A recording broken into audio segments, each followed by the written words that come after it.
KBS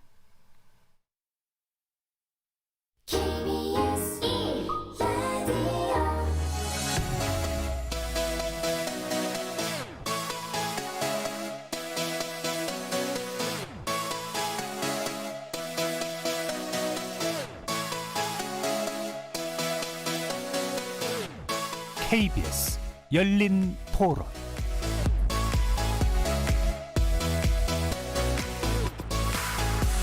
안녕하십니까. KBS 열린 토론 정준희입니다. 저는 국민청원에 대해서 긍정적으로 보는데요.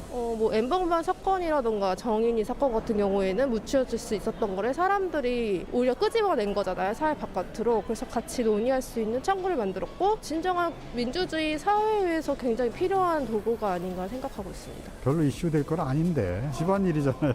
제대로 된 거를 요청을 해야 그 순기능이고 요즘은 무분별하게 막 올라가잖아요. 개인의 사생활을 침해하는 부분들, 그거는 그 사회적인 수준, 그 의식 수준, 시민들의 수준에 맡겨야 될 부분이고 장점이 더 많은 제도인 것 같아요. 힘없는 약자나 소수자들을 보호하는 거고 그 사람들의 목소리를 대변해 주는 건데, 그걸 올림으로 인해서 이런 사건이 있었구나, 이런 일이 있었구나를 알게 되니까 그걸로 인해서 사람들 인식도 변하고. 소시민이 자기 어떤 억울함이나 속에 있는 얘기를 할 공간이 없잖아요.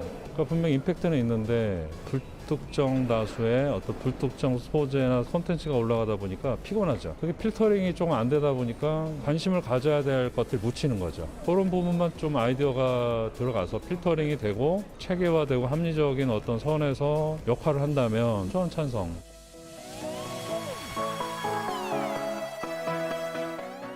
거리에서 만나본 시민들의 의견 어떻게 들으셨습니까?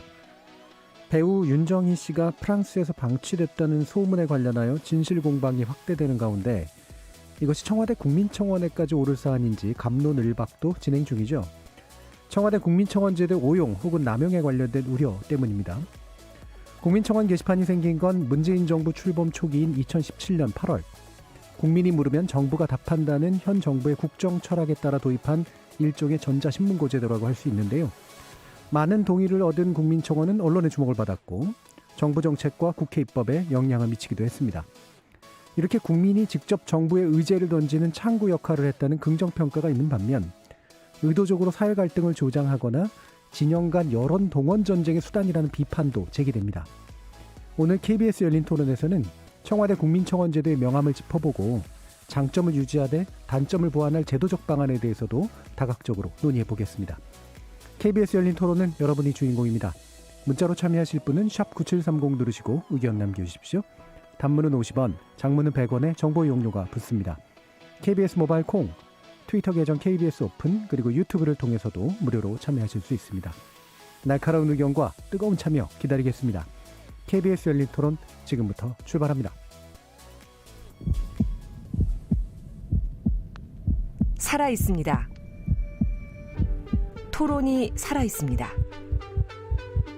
살아있는 토론, KBS 열린 토론. 토론은 라디오가 진짜입니다. 진짜 토론, KBS 열린 토론.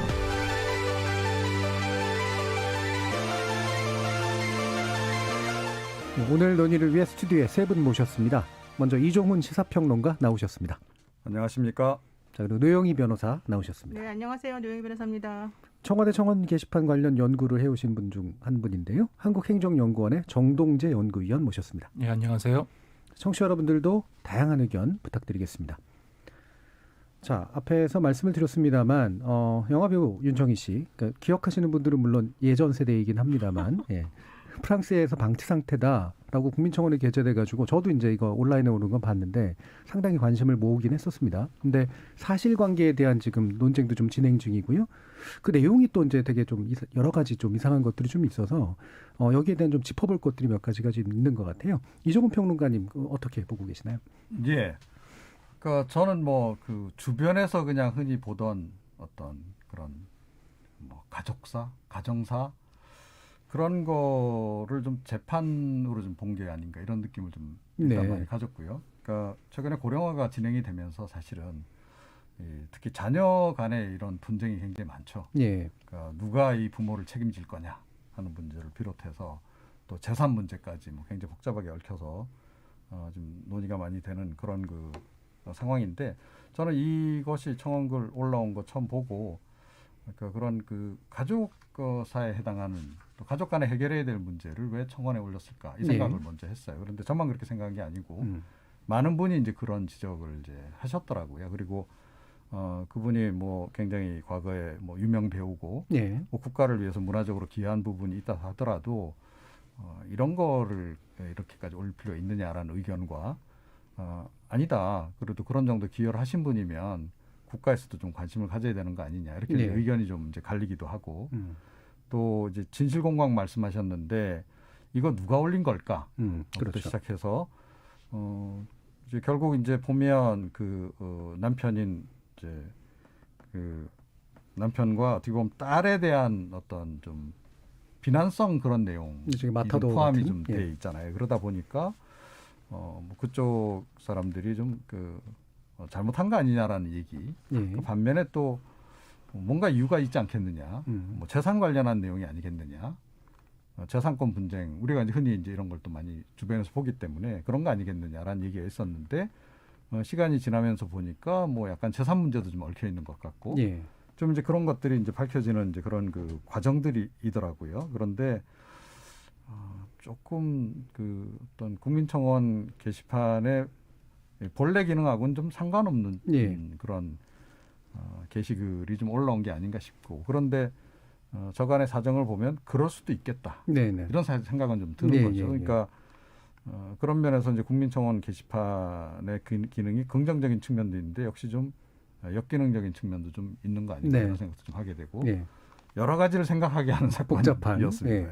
뭔가 이렇게 좀 이상한데 이해도 되는 이제 그런 사안으로 지금 말씀해 주셨는데 뭐 한 두 가지 정도 짚어주신 것 같아요. 일단 사안 자체가 이제 가족 내 또는 가정 내 사안이냐 공적 사안이냐라는 문제랑 그다음에 혹시라도 이해 당사자가 이 제도를 이용해가지고 뭔가 자신에게 유리한 여론을 형성하려고 하는 것 아니냐라고 하는 또 의심도 할 수 있는 그런 조건인데요. 이게 다 이제 국민청원 제도가 가지고 있는 여러 가지 뭐 결함이라면 결함 또는 여러 가지 약점이라면 약점 이런 것들도 일부 반영하는 것 같은데 저는 처음에 이제 이 얘기 듣고 내용은 잘 안 본 채 예전에 이런 사건들이 있었잖아요. 그러니까 우리나라 시민이 외국에서 뭔가 불이익을 당해가지고 우리나라 외교부가 뭔가 조치를 취해야 되는 일인가? 먼저 이런 생각을 하고 또 봤던 측면도 있었던 것 같습니다.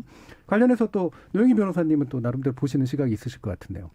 사실 이제 그 국민청원 게시판을 이용하는 분들은 그 현재 시스템에서 제도나 절차를 적법하게 이용하기 어려운 사람들이 많이 여기를 이용한다는 거죠. 그러니까 지금 가정사를 왜 여기다가 얘기를 하느냐라고 했지만 사실은 거기 아니면은 호소할 데가 없기 때문에 여론의 환기를 시키는 측면에서라도 그 당사자들은 여기라도 좀 올려서 사람들의 이슈를 조금 사람들에게 이슈 제공을 좀 해서 뭔가 나의 도움을 받고 싶다 이런 의미로 보통 많이들 올린단 말이죠. 그래서 저는 윤정희 씨는 워낙 유명한 인물이기도 하고 예전에 뭐 제가 너무 잘하니까 나이가 많은 것 같긴 합니다. 사실은 이제 그 남편 백건우 씨 같은 경우는 상당히 또 유명한 아티스트 아닙니까? 그러니까 이 두 부부는 그냥 막연하게 학대받는 아내와 또 뭐 방치하는 남편 이런 구도로만 볼 수 있는 것인지 내지는 이게 그냥 단순히 가정사 문제를 하더라도 치매에 걸렸다는 이유로 외국에서 방치되는 것이 만약에 사실이었다면 그걸 이런 방식으로 알려서 사람들에게 환기시키는 것도 혹은 도움을 줄 수 있다면 주는 것도 필요하지 않았을까. 이제 그런 측면에서 저는 순기능이 더 많았다고 봐요. 다만 이제 그럼에도 불구하고 그 이후에 나왔던 얘기는 뭐 법원의 판결도 있었었고 실제는 그게 아니었다 그러고 또 백건우 씨 입장에서 우리 너무 일방적으로 인신 공격 당하고 있다 이런 얘기 나오기 때문에 이제 물론 청원 게시판에 올리는 것은 그 나름대로의 마지막 수단일 수도 있겠지만은 폐해가 있다는 걸 다시 한번 또 느끼게 되는 그런 상황이었던 거죠. 혹시 그 법적으로 봤을 때 이런 게 이를테면은 이제 좀 공표 행위에 의한 명예훼손이라든가 뭐 사생활 침해라든가 이런 소지 같은 것들은 언제나 좀 있을 수 있나요? 어떻습니까? 그렇죠. 사실은 이 청원 게시판에 올린다고 해서 무조건적으로 이게 전부 다 면죄부를 받는 것은 아니고 여기에 올려서 명예훼손으로 실질적으로 처벌이 된 사례도 많이 있습니다. 그래서 이런 경우는 매우 중요하고 근데 그런 걸 따질 때는 얼마나 이제 절박하냐, 공익성이 있느냐, 얼마나 상대방의 명예훼손한 이걸 다 종합적으로 따지기 때문에 지금 이 상황만 가지고는 말하기는 좀 곤란하죠.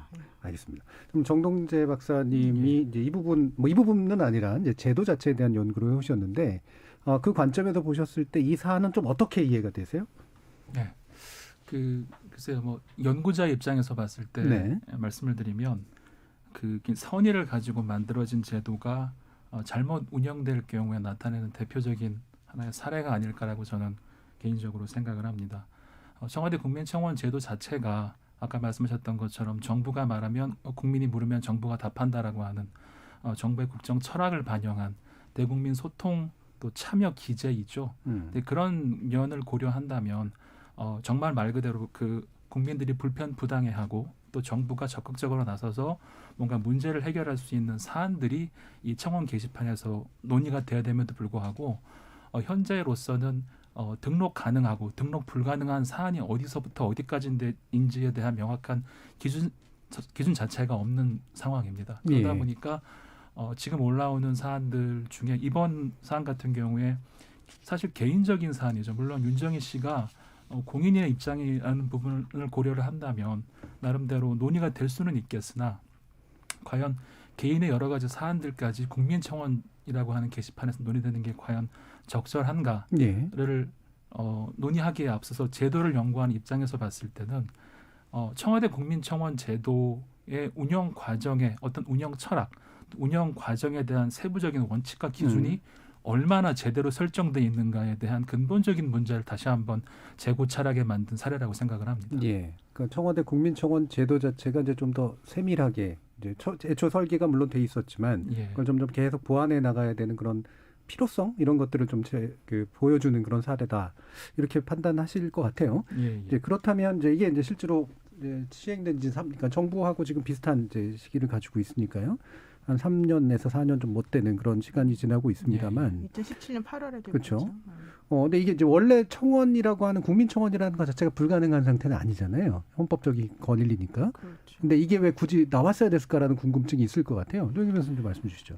실질적으로 우리나라 헌법에 26조 1항인가요? 네. 모든 국민은 법률이 정하는 바에 의하여 국가기관에 문서로 청원할 권리를 가진다. 이런 내용이 있어요. 그러면 국가는 청원에 대해서 답할 의무가 있다. 이런 게 또 있어요. 심사 의무를 진다. 이제 그러다 보니까 청원법이 또 만들어져 있습니다. 그런데 그 청원법은 헌법에 나와 있는 것처럼 국가 기관에 대한 것이 얼마 첫 번째 되고 그다음에 문서로 이런 걸 청해야 되는 거예요. 근데 실질적으로 국가 기관에 대해서 문서를 청원한다는 게 쉽지가 않고 그래서 현실적으로 청원법이 만들어진 지 한 60년 정도 됐는데 뭐 제대로 이게 진행되었다라고는 보기가 어렵고 권리구조 자체가 이제 안 됐던 거죠. 네. 근데 원래 청원을 우리가 헌법에까지 넣게 된 거는 이제 전제군주 시대에서 군주가 너무 자의적으로 권력을 행사하기 때문에 이거를 조금이라도 좀 해소해주고 좀 돌봐주기 위해서라도 이게 필요하다 해서 이제 만들어진 제도였단 말이죠. 근데 이제 이게 현실적으로는 제도는 있으되 아무런 기능을 못 하니까 네. 이제 소통을 중시하는 이번에 그 문재인 정부가 처음 들어서면서 국민과 소통을 강조하는 측면에서 만들어 놓은 거죠. 그런데 만들어 놓은 초창기 목적이나 이런 예상과는 달리 너무 많은 것들이 이제 올라가면서 네. 이 사실은 조금 변질되기도 하고 이상하게 좀 방향이 바뀌기도 하지 않았습니까? 네. 그래서 이번에 또 청원법도 바꾼다고는 하고 있는데 그래서 지금 현재 문제가 너무 심각해서 이 시점에서 좀 정리를 해줘야 될 필요는 있을 것이다. 예. 보입니다. 그러니까 청원법이라고 하는 게 분명히 실존하지만 대상도 되게 제한적이고 그렇죠. 국가 기관에 대해서만 하는 거니까 네네. 실제로 장벽도 엄청나게 높고 그러니까 결국은 좀 장벽을 낮춘 제도를 이제 만든 거긴 한데 이게 제도라고 지금 표현은 하지만 법적 근거가 뭐 있거나 명확히 있거나 이를테면 이게 이제 행정부나 청와대가 이제 하겠다 하면 하는 거고 안 하겠다 하면 안 하는 사실 그런 이제 제도라고 또 볼 수가 있잖아요. 어떻게 보세요, 이정근 평론가님? 그러니까 그동안의 국민청원이 그러니까 그런 그 국민들의 이제 청원과 네. 관련한 그런 권한이 충분히 보장이 안 됐던 그런 측면이 있죠. 그리고 각 부처에서 다 이제 그 청원 받아서 뭐 응답하도록 이렇게 돼 있고 민원실도 있고 다 있지만 그러니까 답변이 늘 충분치를 못했던 거죠. 네. 그러니까 이제 민원인 입장에서는 뭔가 속 시원한 대답을 듣고 싶은데 늘 보면 이제 굉장히 형식적으로 그것도 아주 짧은 답변 그리고 대부분은 당장은 해결하기 어렵다. 네. 그렇죠. 이런 이제 것들이 이제 많았던 복붙하는 복사해서 그런 붙이는. 것에 이제 좀 식상했던 그런 그리고 이래갖고는 뭐 내가 원하는 바를 얻기 어렵다는 그런 이제 좌절감 그런 게 상당히 깔려 있던 상태에서 이제 청와대에다 국민청원 게시판을 만든다고 하니 예. 이제 기대감이 사실은 좀 제가 보기에는 과잉 기대감이 유발이 됐던 그런 측면이 좀 있지 않나. 그래서 거의 폭발적인 그런 이제 폭발적으로 글들이 이제 오르는 이제 그런 그 상황이 이제 발생했던 건데 그래서 시도 자체는 좀 좋았다고 생각을 해요. 예. 그런데 그걸 감당할 만한 준비가 돼 있었는지는 잘 모르겠습니다. 예. 그러니까 뭐냐면, 그러니까 우리나라는 어찌됐건 대통령제 국가고 각 부처에 문의를 해도 답이 좀 신통치 않고, 그러니까 국민들이 청와대 게시판에 올리면 대통령이 볼 거야, 그죠? 그래서 이제 대통령이 나서면 이건 어느 정도는 해결을 해주지 않을까, 이제 이랬던 거죠. 그래서 실제로 대통령이 이제 뭐 해서 개입을 해서 해결되는 사안도 있겠으나 대부분은 사실은 역시 대통령이 개입하더라도 상당히 좀 한계가 있는 그런 사안들도 의외로 많고, 또 행정부만 움직인다고 될 일이 아닌 그런 사안도 꽤 있단 말이에요. 국회하고 그야말로 협업을 해서 처리해야 되는 사안도 굉장히 많은 거고. 그런데 그런 것까지 이제 그런데 이제 청원인은 기대를 한다는 거죠. 과잉 기대를 이제 하는 건데, 그런 것에 대해서까지 이제 준비가 좀 안 돼 있었던 그런 측면들이 좀 이제 있었던 게 아닌가, 그런 생각을 좀 하게 됩니다. 과잉 기대가 날만했죠. 그러니까 조건상 이제 청원을 그렇습니다. 받는 데들도 잘 없었는데, 게다가 대통령이라는 우리나라에서 굉장히 중요한 위치에 있는 사람이 듣겠다라고 했으니 뭔가 이게 상당히 뭔가 해결될 것이라는 기대가 생길 수밖에 없었던 조건. 그러니까 또 뜨거운 호응도 당연히 있었던 거고요. 제도적으로 이제 이 부분을 들여다 보셨으니까 정동재 위원님은, 박사님은 이 어떤 정도 위치에 있다고 지금 우리 이 제도가 예를 들면 해외하고 비교해서건 우리나라의 어떤 제도적 역사에 있어서건 간에 어떻게 좀 평가를 해주실 수 있을까요? 예, 앞에 두 분의 패널들이 잘 말씀해 주신 것 같은데요. 국민들이 여러 가지 불편부당한 사안이라던가 공권력에 피해를 입는다거나 여러 가지 말하고 싶은 것들이 있을 때 그런 것들을 말할 수 있는 대의민주주의 체제의 시스템들은 마련돼 있습니다. 정당 정치도 있고요. 국회도 있고요. 말씀하셨던 것처럼 민원도 있고 진정도 있고 수많은 제도들이 제도화돼 있습니다. 하지만 제도가 있는 것과 제도가 작동하는 것은 굉장히 다른 문제이죠. 그래서 기존에 있는 제도들이 굉장히 형식적으로 운영돼 왔었고요. 국민들이 뭔가 실질적인 답변이나 실질적인 피해 구제를 원했음에도 불구하고 그런 것들이 제대로 이루어지지 못하는 부분들이 계속적으로 반복돼 왔습니다. 그래서 그런 것들이 정부에 대한 불신, 제도에 대한 불신, 행정에 대한 불신으로 이어졌었죠. 그런데 문재인 정부 출범 이후에 말씀하셨던 것처럼 국민이 물으면 정부가 적극적으로 응답하겠다라고 하는 말 그대로 소통과 참여를 강조하는 제도를 운영하기 시작했고요. 더 중점적인 부분은 국정의 최고 중심에 있는 청와대에서 국민의 목소리에 귀 기울이고 국민이 말하는 불편부당함과 여러 가지 문제 제기에 대해서 귀 기울이고 적극적으로 응답을 하겠다라는 취지는 매우 훌륭하다고 생각합니다. 하지만 중요한 것은 그러한 적극적인 취지와 훌륭한 제도의 어떤 철학들이 현장에서는 어떻게 발현되고 있는가의 문제인데요. 말씀드렸던 것처럼 청와대 국민청원은 아까 노영희 변호사님 말씀처럼 청원법상의 청원과는 약간 다른 측면을 가지고 있습니다. 이게 법적 근거가 명확하지 않다 보니 청원법상의 청원이라고 말하기는 굉장히 모호한 상황이고요. 아까 말씀하셨던 것처럼 그 안에 민원, 청원, 제한, 진정, 피해 구제, 고충 민원 등등 수많은 것들이 서로 복잡하게 얽혀 있는, 그러니까 법의 근거를 넘어서서 그 국민들과 보다 폭넓게 참여하고 소통하고 그들의 목소리를 들을 수 있는 하나의 기제로서 이 제도를 운영하겠다라고 하고 있거든요. 하지만 법적 근거가 명확하지 않다 보니 말씀드렸던 것처럼 제도의 운영 과정에서 여러 가지 구체적인 어떤 운영 철학이나 원칙이나 기준들이 마련되지 못했고요. 그런 것들로 인해서 예상하지 못했던 문제가 끊임없이 발생해 왔습니다.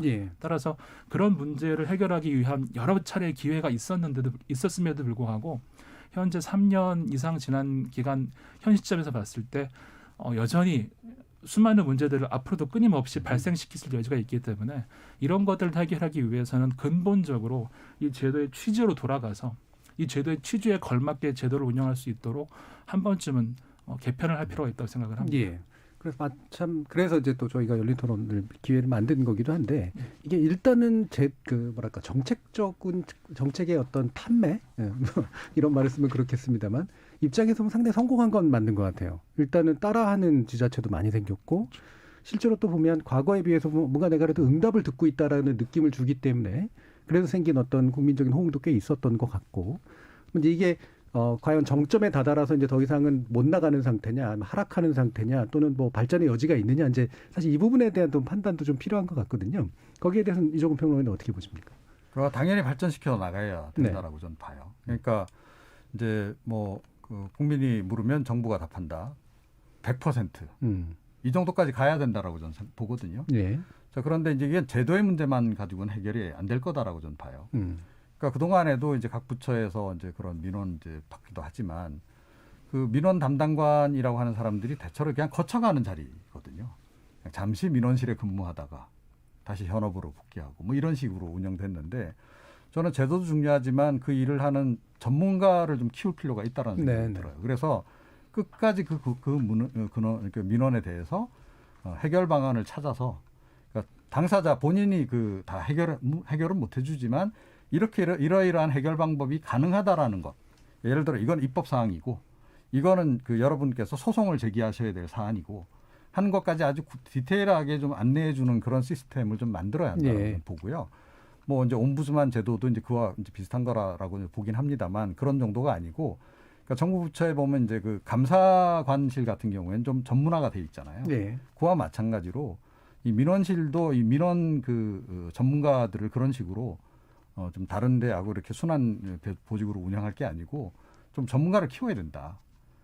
그래서 이제 끝까지 추적을 해서 답을 다 주도록 그리고 청와대 앞으로 이게 뭐 청와대 국민청원 게시판이 계속 유지될지 아니면 다른 형태로 이제 뭐 운영될지는 모르겠어요. 그런데 어찌됐건 그런 그 제기된 민원에 대해서는 어떤 형태로든 간에 그러니까 답을 줄 수 있는 그런 시스템을 일단 만들어야 된다. 굉장히 고된 일이긴 한데 그건 반드시 하지 않으면 안 되는 상황이 아닌가 이제는.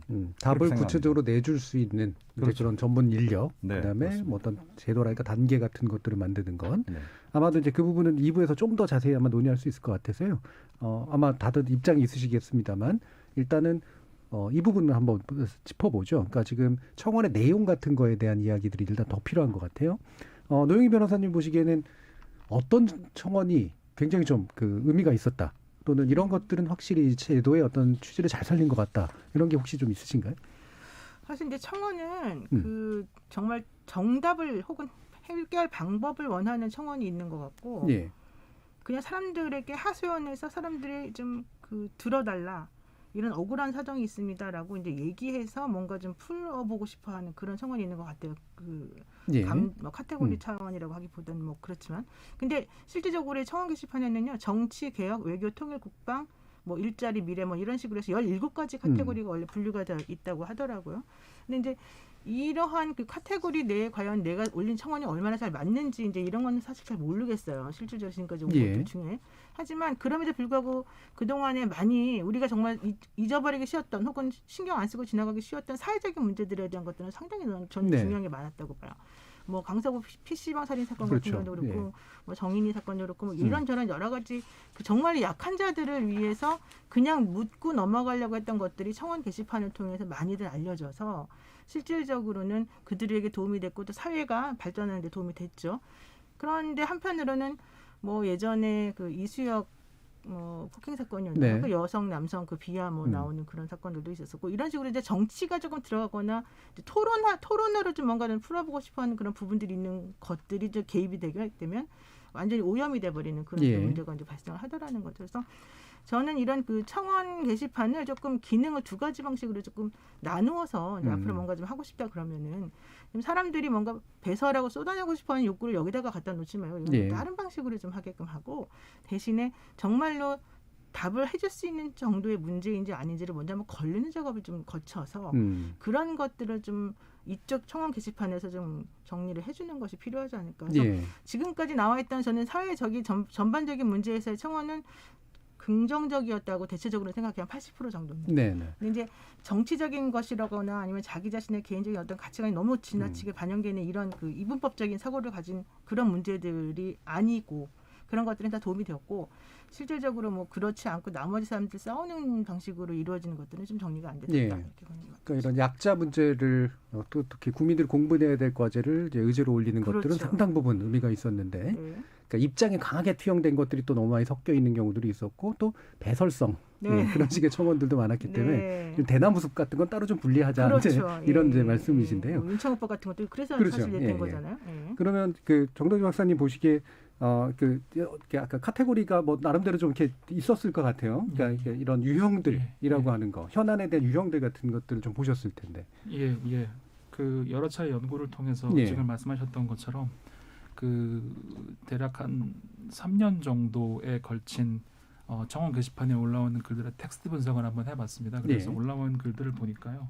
아까 노영희 변호사님 말씀처럼 종래에는 사적인 영역에서 다뤄와줬던 보육이라든가 어떤 그런 것들을 공적 영역으로 가지고 와서 정부가 보다 역할을 해야 한다라고 하는 측면이라든가 아동에 대한 부분, 인권에 대한 부분, 돌봄에 대한 부분 여러 가지 종래 정부가 신경을 많이 쓰지 못했던 부분에 대해서 정부가 역할을 더 해야 한다라고 하는 부분을 강조한 부분은 매우 의미 있는 예. 부분이라고 생각을 하고 있습니다. 근데 그럼에도 불구하고 말씀드렸던 것처럼 청와대 국민청원 제도가 어떻게 어떤 이슈들을 올릴 수 있는지 어떤 이슈들이 그 안에서 논의가 돼야 되는지에 대한 명확한 원칙이 마련되어 있지 않다 보니까 사실상 현재로서는 그 수치에 매몰된 운영이 되고 있는 상황이죠. 30일 동안 20만 이상의 동의를 받아야만 정부로부터 응답을 받을 수 예. 있도록 구조가 마련되어 있다 보니까 어느새부턴가는 우리가 지금 말했던 국정 현안이나 정말 논의해야 할 사안들에 대한 진지한 고민보다는 30일 동안 어떻게 하면 20만 명을 넘어서 네. 정부로부터 응답을 받을 수 있을까가 목적처럼 돼버린 상황입니다. 따라서 수단이 목적과 전도가 돼버린 수치가 굉장히 중요한 하나의 룰이 돼버린 상황이거든요. 그러다 보니까 이 수치를 넘어서 어떻게든 국민들로부터 20만 이상의 동의를 받아야 정부로부터 응답을 받는다라는 룰 때문에 입증되지 않은 사실이나 굉장히 예. 자극적인 사실들이 끊임없이 청와대 게시판들을 올라오기 시작하고요. 그러다 보니까 이렇게 자극적이고 국민들로부터 즉각적인 관심을 얻지 못하는 이슈들은 그냥 사라져버리는. 근데 그런 여러 가지 문제점들이 끊임없이 발생하게 되는 것이죠. 예, 이게 참 선정주의라고 하는 게 작동하는 원리가 또 여기서도 이제 결국은 이제 들어가게 됐는데 방금 또 언급을 주셨습니다만. 전 사실 입장이 들어간 거 이런 것도 오케이 그럴 수도 있다고 치는데 이제 거짓 근거에 의해서 청원이 만들어지고 사람들을 결국 호도시킨 경우 이런 것들이 상당히 문제가 되잖아요. 예, 그렇죠. 어떤 사례들이 좀 있습니까? 여러 사례들이 있었습니다. 그 말씀드렸던 것처럼 왜 그런 입증되지 않은 사실들 혹은 거짓 사실들이 청원으로 올라갈까에 대한 고민부터 예, 저는 필요하다고 생각을 하거든요. 근데 그 근원을 제 연구자 입장에서 봤을 때는 결국 아까 말씀드렸던 것처럼 30일 동안에 20만의 동의를 받아야만 국민들부터 관심을 받고 또 언론으로부터 조명을 받는다라고 하는 여러 가지 그런 사실들이 때로는 과대하게 청원 게시판에 올라오는 글들에 영향을 미친 게 아닌가라고 하는 생각이 들었거든요. 그 조건이 약간의 마사지를 하게 한다는 맞습니다. 말씀이시죠? 예. 그래서 아까 변호사님 말씀처럼 이수혁 폭행 사건 같은 경우도 사실관계가 명확하지 않은 상황에서 여성이 일방적으로 피해를 당했다라는 식의 글이 올라왔었고요. 그것 말고도 아이의 성폭력 학대에 대한 글도 올라왔었고요. 또 동물 그 도살장으로 끌려가는 개에 대한 청원도 올라왔지만 실제 20만 이상이 넘어서 정부가 답변을 하기 위한 사실관계를 파악한 결과 사실이 아닌 것으로 드러났습니다. 하지만 아이러니한 것은 현 제도의 룰 자체가 30일 동안 20만이 넘으면 정부는 무조건 답변을 해야 되기 때문에 그것이 사실이 아니더라도 답변을 해야 되는 아이러니가 지금 발생하고 있는 상황이 있다는 것이죠. 예. 그럼 이게 이제 참 심각한 문제라고 볼 수가 있는데 이게 어떤 의도로 이런 행동들을 할까 궁금해지기도 사실 하거든요. 그리고 이후에 법적 책임이나 사실 이런 문제도 충분히 생길 수도 있는 것인데 어떻게 보세요, 노영희 변호사님? 저는 이제 그때 가장 이해가 안 갔던 부분이 25개월 된 딸이 초등학생 5학년한테 성폭력 당했다 이렇게 올렸던 그 여자분 있잖아요. 그러니까 결국 25개월 된 딸이 있는 것만이 사실이고 나머지는 전부 다 거짓이었다는 거잖아요. 근데 그렇게 함으로 인해서 그 사람이 얻었던 게 정확히 무엇이냐. 그러니까요. 그건 이제 관심이라는 거잖아요. 그러니까 청원 게시판에 올라온 자극적인 어떤 글이 올라오게 되면 언론에서 일단 주목을 하게 되고 그게 사회적으로 사람들에게 쫙 퍼지면서 그 글을 쓴 사람에 대한 엄청난 댓글과 응원과 비난과 이런 게 이제 한꺼번에 쏟아져요. 그래서 제가 봤을 때는 이런 어떤 그 거짓말을 함으로써 사람들로부터 관심을 쏟고자 하는 그런 아주 본능적이고 기본적인 그런 욕구가 이런 청원 게시판에 이제 글을 올리게 이렇게 가짜로 올리게 만드는 것 같아요. 근데 그게 아주 많은 사례는 아니기 때문에 지금부터라도 못 올리게끔 이제 하는 그런 게 필요하긴 하겠지만 사실 올리는 것 자체를 누가 사실인지 아닌지를 어떻게 걸리겠습니까 처음에? 그러니까 그럴 때는 이것이 갖는 그 파장이 너무 크다는 것을 우리가 생각해서 처벌을 강화한다던가 그 언론이 함부로 이제 이런 것들을 인용해가지고 뭔가 사실 아닌 걸 재확산시키는 거를 좀 방지한다든가 이런 좀 제도적인 장치를 좀 보완을 좀 시켜놔야지만 이런 일이 안 벌어지는 거다라고 생각하고 현실적으로는 요즘 사회가 너무 좀 다른 사람하고 소통이나 이제 이런 것들을 직접적으로 하기보다는 이런 어떤 게시판이나 온라인을 이용해서 하다 보니까 예. 이런 일들이 좀 많이 벌어지고 있는 게 아닌가 생각이 좀 들어요. 그러니까 아마도 그랬을 것 같아요. 이게 어느 정도 후과가 있을지를 생각하지 않고 일단 관심부터 얻고 그렇죠. 싶어하는 이제 그런 게 굉장히 작동했을 테고 또 후과가 실질적으로 자기가 느낄 책임은 많지가 않은 그렇죠. 상태라서 어떤 게 뭐 실제 후과가 또 다가오지도 않았던 면 개인에게 있어서는 그리고 이런, 손해배상을 좀 세게 해줘야 돼요. 예. 상대방 피해자가 엄청난 피해를 입거든요. 그렇죠. 근데 그런 것에 대해서는 정말 너무 무책임하게 이런 음. 일이 양산되니까 저는 이런 거는 확실하게 좀 이번 기회에 좀 잡아주는 게 필요할 것 같아요. 그럼 예. 말씀하신 것처럼 이게 개인 대 개인 간의 문제도 있지만 지금 보면 집단과 집단 간의 계층과 계층 네, 간의 갈등 사안으로 번질 수 있는 것들이 그 안에 여러 가지 입증되지 않은 사실들이 섞이는 경우가 발생을 하고 있거든요. 예를 들어 난민법 폐지에 대한 부분들도 보더라도 사회적 소수자에 대한 혐오 정서가 그 안에 굉장히 개입돼서 그것이 폭발적으로 단시간 내에 국민청원에 70만의 도움을 네. 받는 것들도 있었고요. 또 잘 아시는 것처럼 페미니즘의 교육 의무화를 두고도 여성과 남성 간에 또 페미니즘과 반페미니즘 세력들 간에 여러 가지 갈등 양상을 번지기 시작했고요. 근데 그런 갈등의 양상의 현안을 들여다보면 그 안에 뭔가 입증되지 않은 사실들이 주장들이 끊임없이 네네. 반복 생산되는 것들이 현재 제도 운영 과정에서 나타나고 있습니다. 그러니까 이게 아까 이제 사회적 공분 이게 되게 훌륭한 건데 그거는 이제 사회를 변화시키는 힘이니까. 근데 이 공분은 금방 또 증오나 혐오하고 또 연결되는 경향이 있고 이게 허위하고 연결되면 아주 안 좋은 그런 일들이 좀 만들어지는 거잖아요. 그래서 이제 여러분들께서 이제 이런 필터링 과정이랄까 뭐 이런 것들을 좀 제안을 해주셨는데 지금 2019년에 이제 나름대로 하긴 했습니다. 이게 100명의 사전 동의를 받아야 된다. 실효성이 있었다고 생각하세요, 평론가님 이종훈 평론가님? 뭐 별 실효성이 없었다라고 봅니다. 예. 예. 100명이라고 하는 또 근거는 뭐죠? 네. 예, 그것부터 시작해서 예. 이제 뭐 그런다고 해서 이제 그런 이제 이런 종류의 뭐 가짜 뉴스성 그런 그 게시글을 다 막을 수 있겠는가? 좀 막을 수 없다라고 좀 봐요. 그래서 이제 모든 게시글에 대해서는 기본적으로 100% 응답한다라는 원칙을 수립을 하는 게 전 맞다라고 봐요. 예. 검증을 반드시 이제 안 할 수가 없잖아요. 예, 예. 응답을 하려면 사실관계 확인해야 되고 굉장히 번거롭고 이제 행정 인력이 많이 소모가 되긴 할 텐데 어차피 이걸 제대로 할 거면 그거는 안 하면 안 되는 그런 거라고 생각을 하고요. 그 다음에 좀 의도성을 가지고 좀 가짜 뉴스를 섞어 넣은 사람도 있겠으나 네.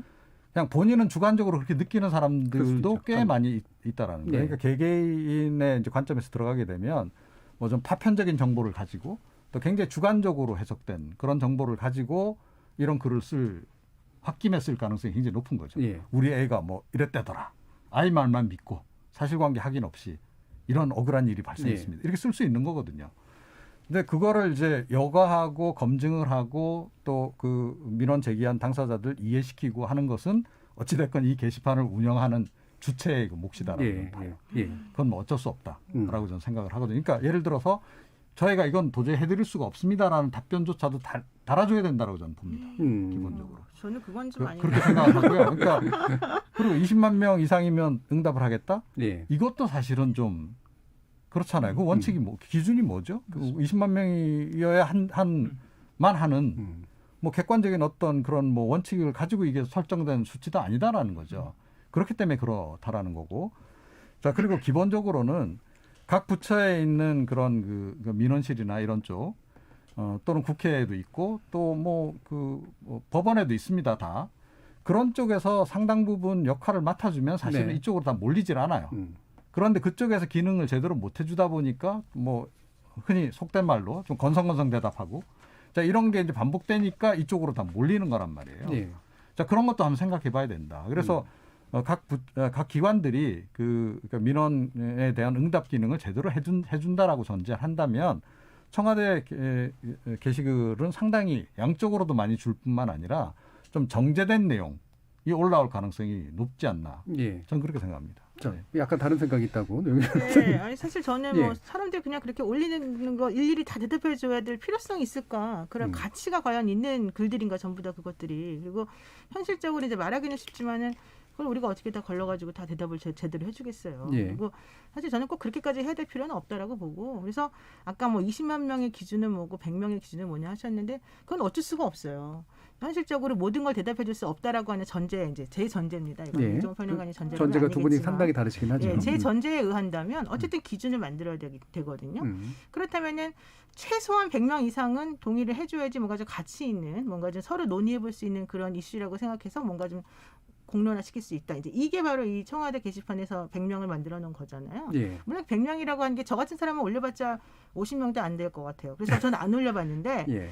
사실 100명은 어떤 사람 경우에는 되게 쉽게 올릴 수 있는 그런 숫자예요. 네. 그래서 제가 얘기를 해보니까 동의를 눌러달라고 사람들에게 다 얘기를 해가지고 이제 클릭을 조금 많이 해서 일부러 이제 이것들을 이슈화 시키려고 사전 작업들을 많이 한다는 겁니다. 네.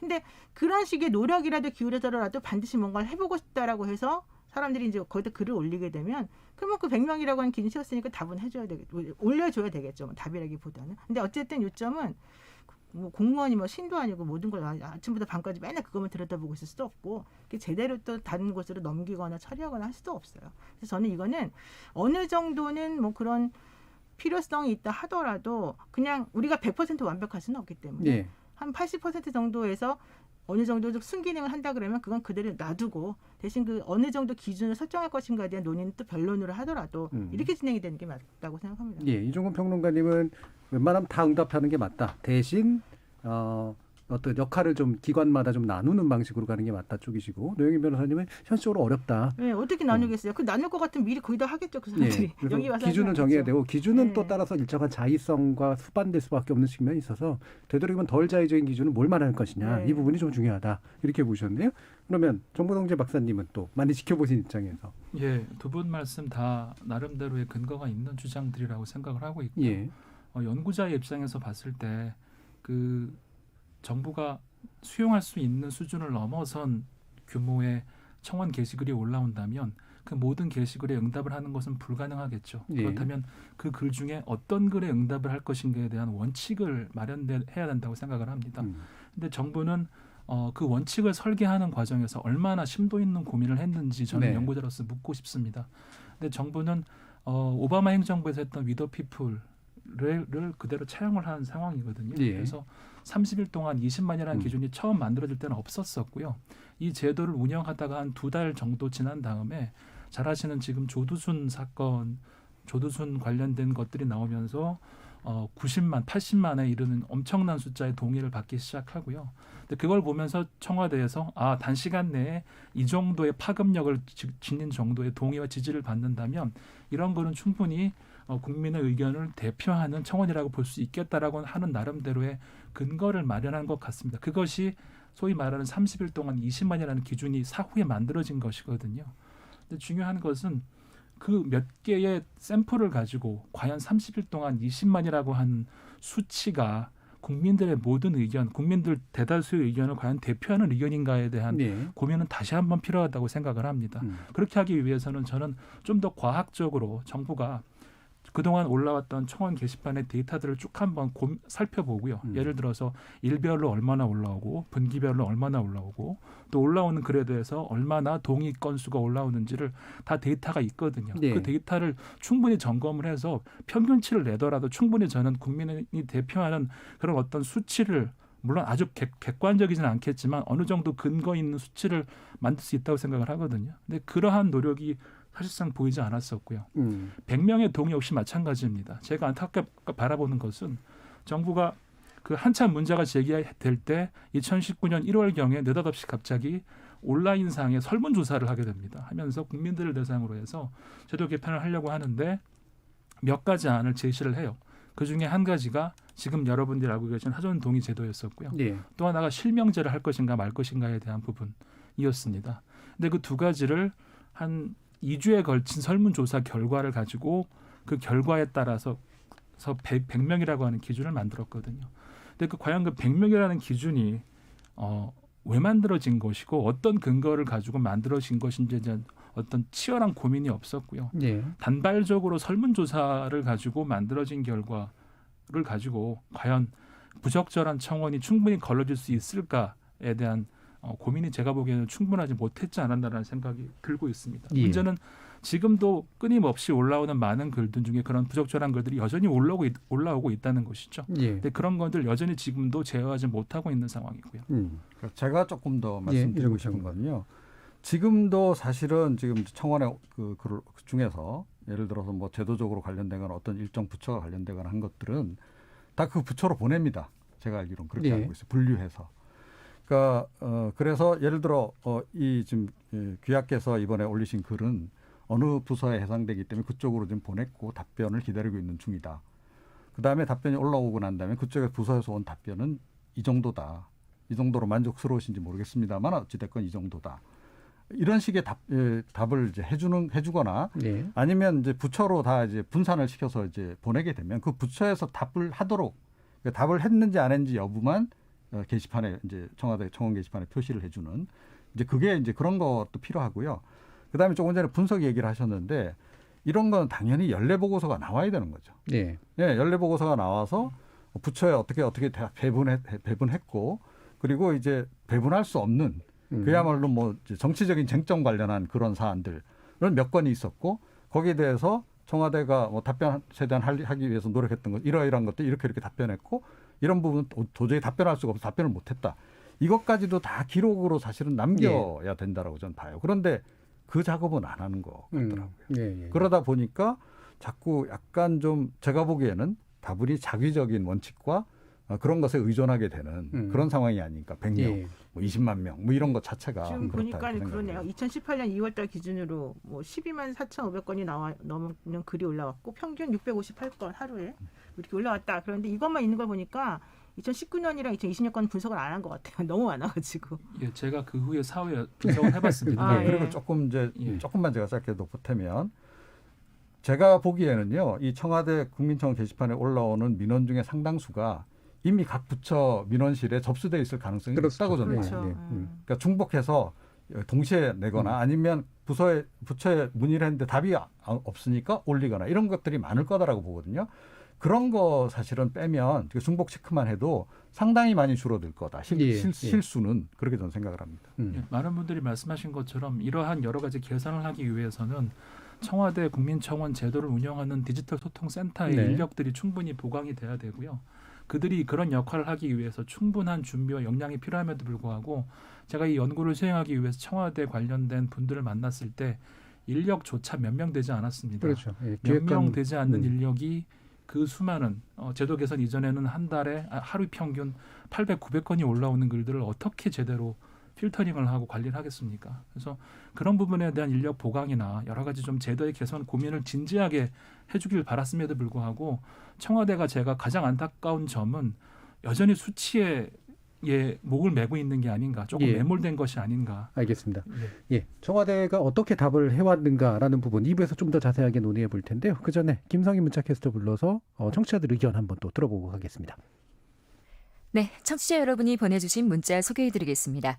먼저 이주유님, 유명 배우기 때문에 이목은 집중되겠지만 가십거리로 전락할 위험이 있습니다. 이런 청원을 하느니 정말 힘들게 살아가는 사람들이나 억울한 사람들에게 도움을 줄 수 있는 청원이 더 값지지 않을까요? 8740님, 이번 윤정희 씨 사례는 별 문제가 없어 보입니다. 국민들이 많이 읽고 추천이 많다면 그게 공적이 되는 게 아닌가요? 다만 청와대 청원뿐만 아니라 국회와 법원의 공개 게시판도 활성화됐으면 좋겠습니다. 5383님, 국민청원은 물에 빠진 사람이 지푸라기라도 잡는 심정으로 이용하는 그야말로 마지막 기회입니다.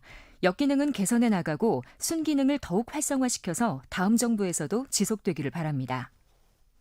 8271님, 국민청원은 없는 것보다 있는 것이 낫다고 봅니다. 사회적 이슈를 좀 더 끌어올려서 많은 사람이 함께 생각해 볼 수 있고 심리적 위안이 될 수 있었습니다.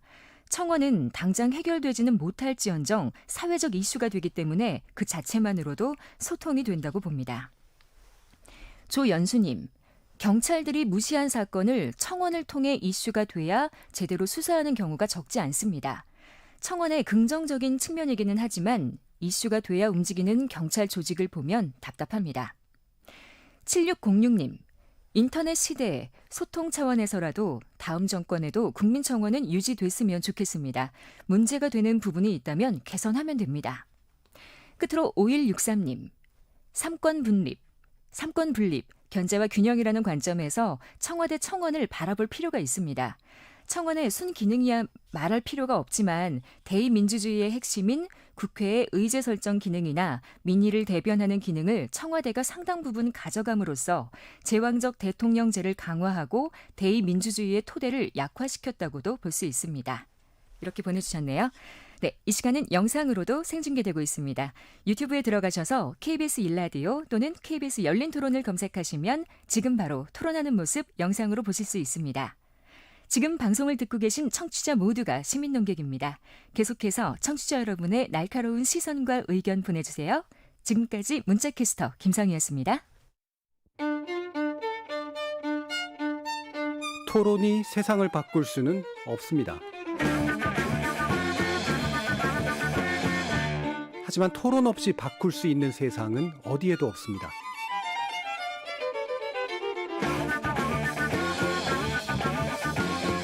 세상의 선한 변화를 갈망하는 당신. 정답이 아니라 질문의 힘을 믿는 당신. 우리 KBS 열린 토론에서 만납시다.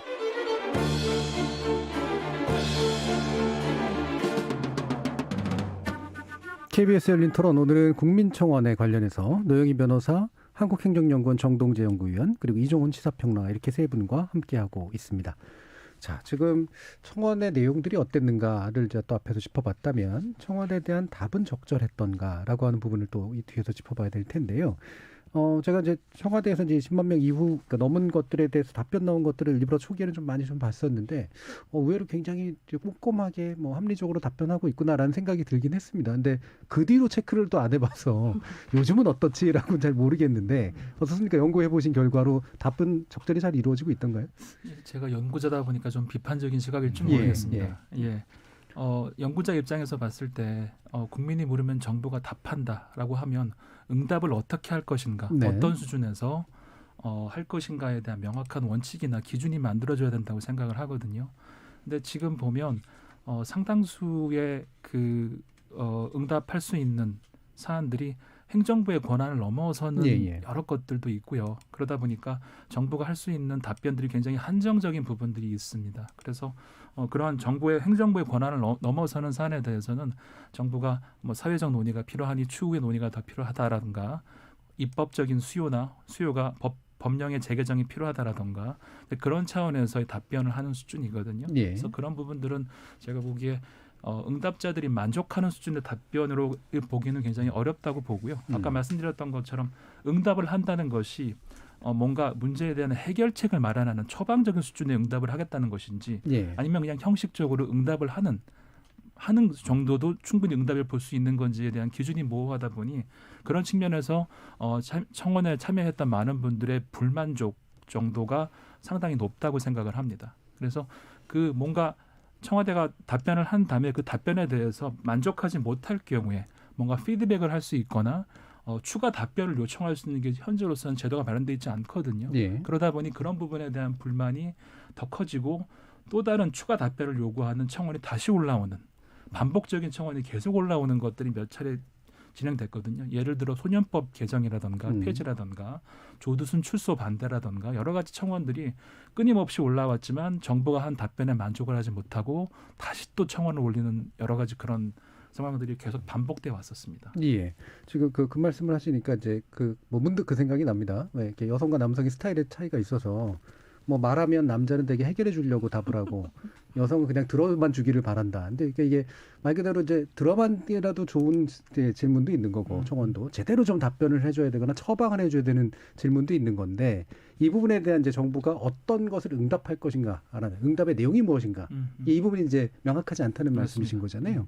이종훈 평론가님 뭐 마찬가지 생각이신가요? 네, 저도 사실은 청와대가 이제까지 내놓은 국민청원 관련한 답변 중에 제 개인적으로 마음에 들었던 답변은 하나도 없습니다. 그리고 들어서 속 시원했던 답변도 하나도 없습니다. 그런데 이제 그럴 수밖에 없다라고 봐요. 그러니까 뭐 행정부 차원에서만 해결하기 힘든 문제도 있고 또 행정부 차원에서 해결한다 하더라도 절차를 또 거쳐야 되니까 당장 또 답을 주기 어려운 그런 사안도 꽤 있다는 거죠. 자, 이제 그래서 저는 이제 결국 이 문제는 협업을 필요로 하는 거고 네. 그리고 이제 전문가가 그래서 필요하다는 말씀을 제가 드리는 거예요. 그러니까 그러지 않고서는 그냥 뭐 청와대 뭐 답변하고 이제 그거로 끝 이렇게 하면 될 겁니다. 상황 끝. 그런데 실제로 그 질문을 던졌던 그 청원인 입장에서는 해결이 된 거냐는 거죠. 해결이 안 됐다라는 거예요.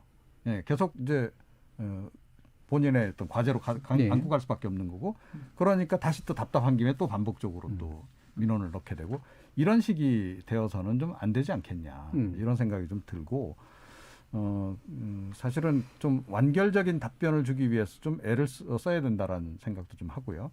그리고 그러기 위해서는 역시 좀 전문가의 손을 좀 많이 거쳐야 되겠다. 네. 이런 생각을 좀 많이 갖고 있습니다. 예. 네, 그거 당연한 거 아닙니까? 청와대가 답변해 줄 수 있는 게 몇 개가 있겠어요. 솔직히 지금 아까 제가 좀 전에 뭐 2018년도 하루에 600 몇십 개 올라온다고 했지만 그게 한 달 단위로 따지면 2만 개가 넘는 질문이에요. 그럼 2만 개가 넘는 사람들의 청원을 청와대가 들어봤을 때 청와대 스스로 해결할 수 있는 거는 제가 봤을 땐 거의 없어요. 오면 이 건은 경찰에 가십시오. 이 건은 뭐 재판하는 데 가서 얘기하십시오. 이 건은 어디 가서 얘기하십시오. 이렇게 어디 가서 얘기하라는 걸 할 수밖에 없는 거지. 대통령이 나서가지고 내가 10,000원 줄 테니까 오늘 청원 문제 해결하십시오. 이렇게 대답할 수 있는 거는 하나도 없다는 거예요. 제가 봤을 때는. 그래서 제가 말씀드리고 싶은 거는 당연히 청와대에서 할 수 있는 답변은 이 수준이 끝이에요.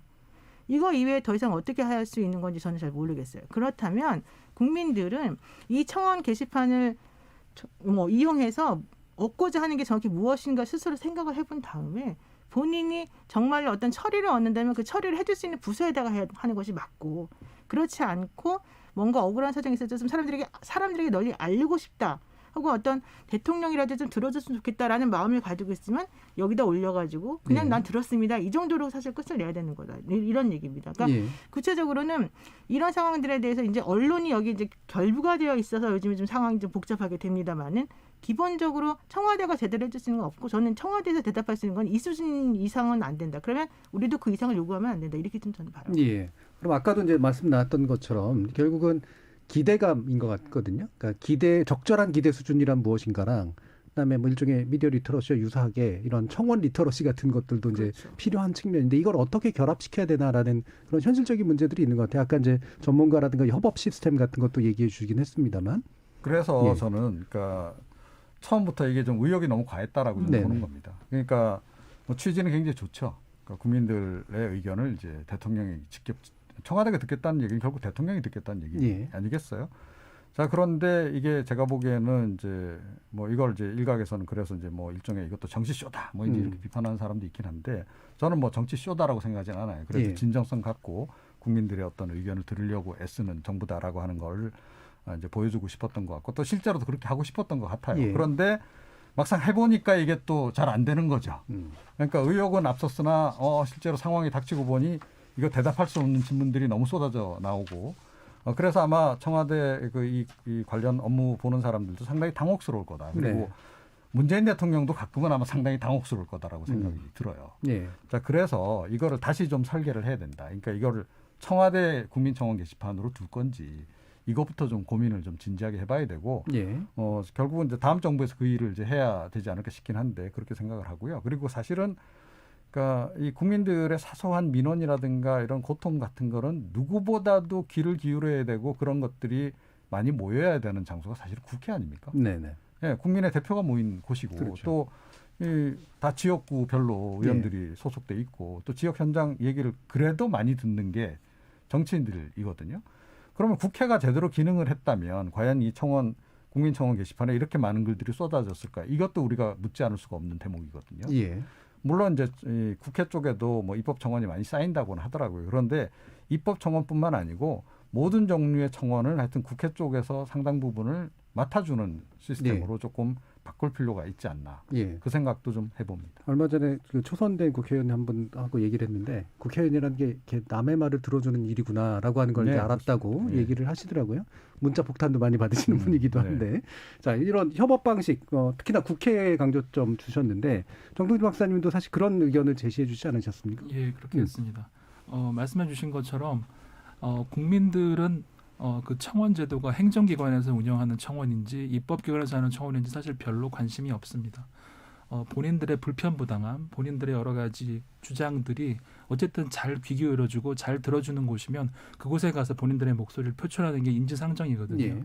근데 평론가님 말씀처럼 행정부가 운영하는 청원 제도의 근본적인 한계 중에 하나는 그 문제를 해결하기 위한 최종 점에 있는 것은 입법의 개정 혹은 입법의 제정이 있습니다. 그런데 행정기관은 그런 입법권이 없기 때문에 최종 문제를 해결하기 위한 전 단계의 논의까지는 가능할지 모르겠지만 입법에 대한 재개정을 할 수가 없는 근본적인 한계에 직면하게 되거든요. 그래서 이런 문제를 해결하기 위해서는 지금 청와대 국민청원 게시판에 올라오는 상당수의 그 청원들뿐만 아니라 국회에서 지금 올라온 국민동의 청원 역시도 대다수의 상당수의 청원들이 행정과 입법이 복합적으로 연계된 청원들이 올라오고 있는 상황입니다. 예. 그 문제를 해결하기 위해선 근본적으로 행정부와 입법부가 서로 협업을 해야만 할 수밖에 없는 구조가 생기고 있거든요. 따라서 이런 문제를 근본적으로 해결하고 또 글을 올린 게시판의 참여자들이나 또 작성자가 만족하는 수준의 해결책을 내기 위해선 결국 행정기관에서 등록되고 논의된 사안이라고 하더라도 결국은 그게 입법기관에 가서 뭔가 소관 상임위에서 논의가 이루어지고 입법의 재개정이 이루어져야만 근본적인 해결이 가능하다라는 점으로 기착이 됩니다. 따라서 현재 청와대에서 운영하는 국민청원과 또 국회에서 운영하고 있는 국민동의청원이 거의 비슷한 시스템 운영되고 있는 상황이거든요. 따라서 양 시스템에 어디에 국민들이 접근을 하건 간에 양 시스템의 하나의 적법성만 통과를 하게 되면 30일 동안 20만 혹은 30일 동안 10만을 통과하게 되면 양쪽 모두를 통과했다라는 전제하에 예를 들어 청와대 국민청원에서 30일 동안 20만 통과를 받은 사안은 관련된 국회 소관 상임위에서 그 사안을 의무적으로 논의하고 심의하도록 하게 되면 그 문제가 단순하게 그 청와대에서의 답변으로 그치는 것이 아니고 실질적으로 입법의 재개정으로 이어질 수 있기 때문에 그러한 양 시스템의 연계가 매우 필요하다고 생각을 하고 있습니다. 네, 이게 사실 이렇게 성공 사례들을 보면 청와대, 그 다음에 그러니까 이런 지자체장, 그 다음에 교육감들이거든요. 이게 공통적으로 나타나는 게 직선으로 뽑힌 사람들이 1인으로 있는 경우들이에요. 그럼 이 사람들은 이제 어쨌든 그걸 관심을 가지고 내가 응답해야 될 책임을 상당히 단순하게 이제 응답 책임으로서 이제 집중이 되는데. 국회 같은 경우 응답 책임이 분산돼 있지 않습니까? 그래서 생기는 또 사실 문제도 있을 것 같아요. 이런 것은 어떻게 좀 해결해야 될까라는 그런 고민도 있는데 국회의장이 쥐어야 되나요? 어떻습니까? 그러니까 사실은 이제 그거는 이제 그것도 이제 약간의 시스템이 필요한 건데요. 그러니까 국회 이제 입법 청원이 들어오게 되면 보통 소관상임위원회로 보내게 되죠. 이제 그 소관상임위원회에서 해결하는 거 원칙에 더해서 저는 지역 소관도 좀 포함시킬 필요가 있다. 그러니까 민원인이 어떤 지역에 속해 있는가? 그러면 그 해당 지역구 그 소속 의원이 책임감을 갖고 해결하도록 그렇게 한다 그러면 이거는 그야말로 이건 표로 연결되는 문제이기 때문에 의원들이 그냥 쉽게 못 넘어갈 가능성이 높고 실제로 많은 민원인들이 본인의 어떤 민원 문제를 해결할 때 대부분은 본인 지역구 의원들을 찾아갑니다. 그렇죠. 예. 그런데 이제 그 의원들이 뭐 응답이 신통치 않다거나 이러면 이제 청와대 국민청원 게시판에 글 올리고 뭐 이런 식으로 연결이 되거든요. 그러니까 그 지역의 정치인들이 조금 더 성의를 갖고 사실은 대응을 했다 그러면 훨씬 이런 문제는 많이 나아질 수 있다. 저는 그런 생각을 좀 많이 갖습니다. 그래서 국회 그 입법청원 시스템을 좀 확장을 좀 시켜야 된다. 그 아까 말씀드렸듯이 전문가들을 좀 활용해서 그 시스템을 좀 제대로 돌아갈 수 있도록 형식적으로 돌아가는 게 아니고 그리고 끝까지 피드백을 해주는 그런 시스템으로 좀 발전시켜 나갈 필요가 있지 않나 이런 생각입니다. 예, 노영희 변호사님 어떠세요? 뭐 근데 그거 참 좋은 말이고 필요한 말인데 얼마나 시간이 많이 걸리겠어요. 청원 하나 올려가지고 한 5년 기다려야 될걸요. 그래봤자 또 통과 안 돼가지고 또 똑같은 시스템이 반복돼야 될 그런 일인단 말이에요. 근데 현실적으로 지금 자료를 준 걸 보니까 국민청원 제도에서 20만 명 이상 동의한 청원이 모두 그 2019년 4월부터 2020년 말까지가 114건이었대요. 그중에서 뭐 73건 정도가 64% 정도가 특정인을 처벌하거나 해임해달라, 뭐 면직해달라 이런 종류 요구했다는 거예요. 그러니까 네. 사람들이 관심을 가지고 수많은 사람들로부터 동의를 받은 그런 청원은 결과론적으로는 누구를 처벌해 주세요, 누구를 해임해 주세요, 누구를 면직해 주세요 이런 거예요. 근데 이런 것들을 청와대가 알겠습니다, 내가 그 사람을 해임하겠습니다, 내가 처벌하겠습니다 이렇게 당장 답변할 수가 없는 것이고, 또 지금 말씀하신 것처럼 입법으로 이것을 해결할 수 있는 부분이 아니잖아요. 네. 그러면은 결과론적으로는 여기 들어오는 청원들을 물론 다 분류를 해서 봐야 되겠지만 그 분류를 해가지고 보아봤자 현실적으로 해결할 수 있는 부분은 거의 없을 뿐더러 여기 올라오는 청원이 적절하지도 않았다는 거예요. 요점은. 그래서 제가 이제 드리고 싶은 말씀은 청원이라고 하는 것은 어떤 사람들하고 사람들 사이에 그런 소통 창구 혹은 예. 방법을 모르는 사람들이 뭔가 마지막으로 매달려보고 싶어하는 그런 종류의 게시판이다라는 정도로 우리가 인식을 하고, 실제 그런 것들을 어떻게 해결할 수 있을 것인가를 여기에서 그렇게 해답을 정확하게 찾으려고 노력하지 말아라. 예. 저는 오히려 그런 주장을 좀 해보고 싶어요. 그러면 이제 아까 노지하고도 좀 연결시키면 이를테면 이게 국회 이런 청와대 국민청원이나 이런 게 이제 논쟁 사안이 가는 건 별로 안 좋잖아요. 이게 정치 논쟁이 돼 버리니까. 그렇죠. 말 그대로 이제 그러니까 그 뭔가 입법권을 가지고 있건 행정권을 가지고 있는 쪽이 즉각 개입할 수 있는 사안. 그다음에 정치 논쟁이 필요한 사안. 말 그대로 대나무 숲처럼 그냥 억울함을 호소하는 사안. 뭐 대략 이런 식으로 좀 구분이 되는 것 같은데, 이 국민청원은 대체로 이제 억울함과 논쟁이 보통 진행되는 사안으로 가게 된다는 말씀이신 거잖아요. 뭐 이름을 바꿔야 되나요? 어떻게 게시판을 분리해야 되나요? 어떻습니까? 네, 좋은 지적이십니다. 예. 그 말씀드렸던 것처럼 지금 청와대 국민청원은 청원법의 청원과는 조금 거리가 있는 네. 굉장히 광범위한, 그 안에 아까 말씀드렸던 것처럼 민원 뭐 여러 가지 제안, 탄원, 수많은 것들이 복잡하게 얽혀 있는 하나의 그냥 그 폭넓은 차원의, 이름은 청원, 타이틀은 청원을 갖고 있지만 사실상 청원이라고 보기는 어렵거든요. 그래서 제가 연구를 할 때도 이렇게 지금처럼 청와대가 모든 현안들이 아무런 제약 없이 예. 올라올 수 있는 구조를 유지한다면 굳이 청원이라는 타이틀을 만들어서 청원법의 청원과 구별도 되지 않는 것보다는 차라리 이름을 바꿔서 시민 소통 제도나 네. 이런 식으로 네. 바꾸면 오히려 지금의 이런 여러 가지 혼란들을 더 줄일 수 있다고 생각을 하거든요. 예. 그리고 또 한 가지 드리고 싶은 말씀은 청와대 국민청원 홈페이지 메인 화면에 가시면 이렇게 적혀 있습니다. 국정 현안과 관련된 사안들을 올려달라는 말을 하고 있어요. 그렇다면 국정 현안과 관련된 글들을 청원 게시판에 올리는 것이 이 제도의 근본적인 취지에 맞는 것이죠. 예. 그렇다면 국정 현안이 무엇인가에 대한 보다 구체적인 근거와 원칙을 만들어서 국정 현안이 이런 것들이다라는 것들을 조금은 더 밝혀주면 청와대 국민청원 게시판에 올라올 수 있는 글과 그렇지 않은 글들을 조금 더 구분선을 탈 수 있을 텐데 예.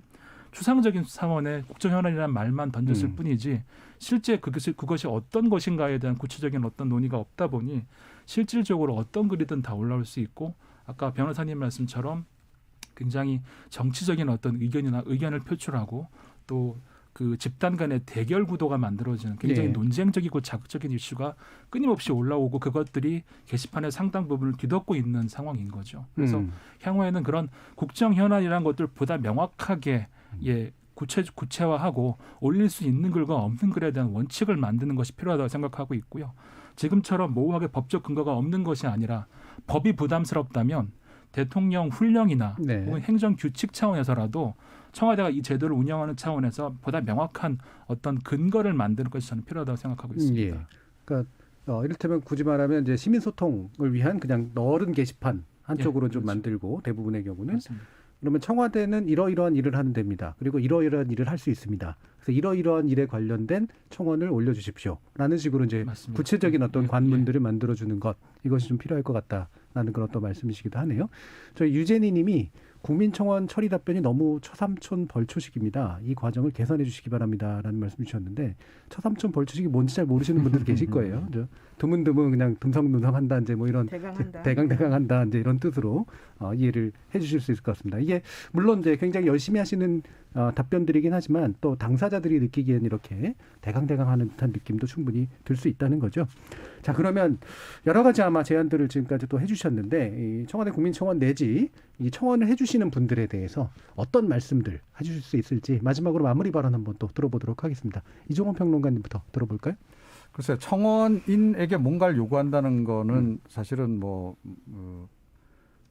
좀 어불성설이 아닌가 이런 네. 생각도 좀 들고 그리고 통제도 안 된다 어차피. 네. 그러니까 뭐 이렇게 이런 것만 올려주세요 해도 아마 그 산발적으로 그런 것들이 이제 굉장히 감정적 섞인 주관적인 그런 글들이 꽤 올라올 거라고 봐요. 저는 그래서 그런 글에도 답변이 필요하다라고 보는 겁니다. 그러니까 귀하께서 제기하신 이러이러한 문제는 저희가 이러저러해서 이건 저희가 해결해 드릴 수 없는 문제고 뭐 소송을 가라든가 이런 식으로 답변을 계속 해주면 그런 것들이 이제 계속 경험적으로 좀 쌓여야 글 올리시는 분들도 생각을 한다는 거죠. 아, 여기는 이런 것만 올려야 되는 거구나. 이제 그런 게 좀 필요하다. 좀 상당히 좀 수고스러운 일인 건 맞는데 그런데 어차피 뭐 대한민국은 국민의 나라 아닙니까? 그러니까 그렇게 가야 될 수밖에 없다. 네. 그렇게 생각합니다. 사전에 선을 그어서 사전에 알려주기보다 사후적으로 이게 이런 것들이 제대로 답변이 되고 이런 것들은 내가 할 수 있는 사전에 거구나. 알리는 것도 필요하지만 네, 알겠습니다. 그러면 정동재 박사님 한번 말씀 들어볼까요? 저는 뭐 오늘 계속 말씀을 드렸는데요. 예. 이 제도가 갖고 있는 매우 훌륭한 취지가 잘 살릴 수 있도록 이 제도가 계속적으로 정권을 넘어서서도 끊임없이 정부가 시민과 소통하고 참여할 수 있는 기제로 발전할 수 있도록 하기 위해서는 지금 갖고 있는 그 훌륭한 취지가 잘 발현될 수 있도록 보다 구체적인 원칙과 기준을 만들어서 그것 하에 이 제도를 운영하는 것이 필요하다고 생각을 하고 있고요.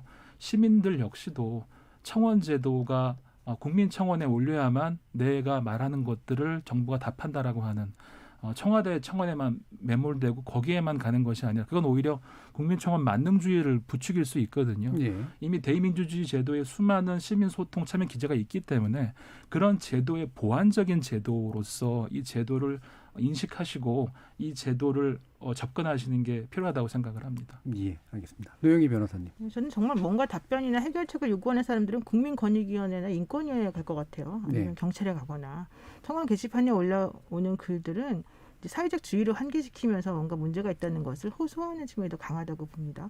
그런 의미에서 기대를 너무 과하게 할 필요도 없고 너무 여기에 대해서 매몰될 필요도 없다. 그러니까 사회에서 바라보는 시각이나 실제 청원글을 올린 사람들도 마찬가지다. 이 정도만 말씀드리고 싶습니다. 예. 그럼 만약에 시민소통 게시판 같은 걸 만든다면 어떤 식으로 어디다 만들면 좋을까요? 청와대가 그냥 국민청원을 하면 좋을까요? 그걸 반드시 청와대가 이걸 주관해서 이런 식으로 만들어내는 게 저는 옳으냐 이 부분이 또 다시 아마 논의가 돼야 될 것 같습니다. 예. 그리고 국회라든가 이런 데가 충분히 괜찮은 장이라고 생각해서 이종훈 평론가님. 저는 뭐 청와대보다는 오히려 국회가 더 낫다 이렇게 생각을 합니다. 그 대신 이제 그야말로 성의 있게 운영을 해야 되겠죠. 예. 네, 그리고 정말로 국민들이 관심을 가질 수 있도록 여러 가지 이제 방식이라든가 이런 것도 좀 고민을 좀 잘 해야 한다. 이렇게 생각합니다. 차라리 국무총리 산하에 만드는 게 안 나은가요? 국회. 네. 그러니까 뭐 국무총리가 됐던, 뭐 국무조정실이 됐던, 또는 국회 아까 제가 국회의장 말씀드렸습니다만 상임이나 지역 뭐 이런 부분은 충분히 가능성이 있다고 생각하세요? 글쎄요, 그 보는 시각에 따라 각기 다르기 때문에 네. 어디가 최고로 적합하다라고 말씀드리기는 어려울 것 같고요. 제 생각은 작년 12월에 청원법 전부 개정 법률안이 통과가 됐습니다. 그래서 청원법 전부 개정 법률안에 따르면 앞으로 기존의 문서화된 청원뿐만 아니라 온라인 청원을 모든 국가기관에서 할 수 있도록 지금 규정이 됐거든요. 그 말은 결국 행정기관뿐만 아니라 입법기관, 심지어 사법기관에서도 온라인 청원 제도를 앞으로 운영하겠다라고 하는 것이 법적으로 규정이 된 것입니다. 그럼 이런 수많은 통로가 만들어져 있는데 수많은 통로를 만드는 것도 중요하지만 그 제도를 얼마나 내실 있게 운영할 수 있는가. 예. 그런 부분을 좀 더 고민을 해야 할 것 같고 그러기 위해서는 오늘 말씀해 주셨던 것처럼 그 소통 기제들 간의 어떤 그 긴밀한 협업, 유기적인 협력이 가능하도록 해야만 시민들이 원하는 목소리와 시민들이 말하고 싶은 것들이 실제 반영될 수 있고 해결이 가능하다고 생각을 합니다. 알겠습니다. 저희 7608님이 법 집행기관처럼 청와대가 해결까지 할 필요 없다고 보고요. 청와대는 들어주고 행정기관들이 책임졌으면 좋겠습니다라는 말씀도 주셨네요. 오늘 토론 함께해 주신 노영희 변호사님 그리고 정동재 연구위원님, 이종훈 시사평론가님 세 분 모두 수고하셨습니다. 감사합니다. 고맙습니다. 감사합니다. 정치와 언론은 여러 가지 공통분모가 있는데요. 대표적인 것 중에 하나는 집단적으로 주목하고 해결해야 될 문제를 다룸으로써 사회적 영향력을 얻는다는 겁니다. 여기서 주목을 만드는 건 본래 언론의 몫이고요. 해결책을 만드는 건 본디 정치의 몫입니다. 근데 정치가 해결은 뒷전에 준 채 주목 경쟁에 나서고 언론이 정당한 주목을 넘어서서 정치적 해결사로 나서는 조건, 이게 긍정적인 건 부정적인 건 청와대 국민청원 제도에 대한 우리 사회의 뜨거운 호응은 바로 그런 정치와 언론의 기능이 본질과 달리 작동하고 있음에 대한 반증이 아닐까요? 지금까지 KBS 열린 토론 정준이었습니다.